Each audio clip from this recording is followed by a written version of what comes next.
জি জি জি খাইতে খালি উদ্বোধনের খাওয়ালি দাম তোমরা কেন সাহেব কি বাজি করছেন?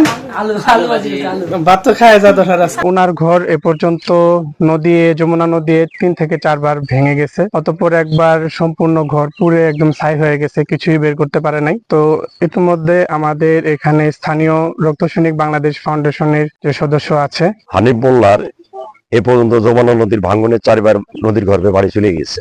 একবার বাড়িঘর নদী আগুনে পুড়ে ছাই হয়ে গেছে। আজকে ইউনো স্যারের সহযোগিতায়, এলাকাবাসীর সহযোগিতায় সে একটা নতুন ঘর পেয়েছে। আমি স্যার মহোদয়কে বলবো যে যাদের যাদের এরকম সমস্যা আছে আপনার সহযোগিতায় যেন এরা এই সুবিধাটা পায়। হানিফ মোল্লা উনি এই চরমনিয়াতে বসবাস করেন, বেলগাছা ইউনিয়নের।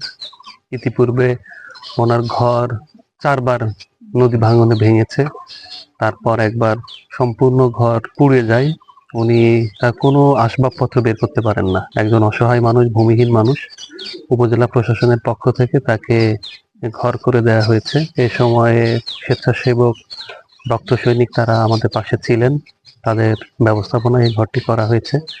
আমরা এই দম্পতির সুখ এবং স্বাচ্ছন্দ্য কামনা করি। এভাবে নদী ভাঙনে যে সমস্ত পরিবার আছেন তাদের পাশে জেলা প্রশাসন এবং উপজেলা প্রশাসন সবসময় থাকবেন। আমাদের মাননীয় সংসদ সদস্য তিনিও পুরো উপজেলায় নজর রাখছেন, যেখানে যেখানে সমস্যা হচ্ছে সেখানে দ্রুত ব্যবস্থা নিচ্ছেন এবং জেলা প্রশাসক স্যারের সরাসরি নির্দেশনায় আমরা এখানে এসেছি।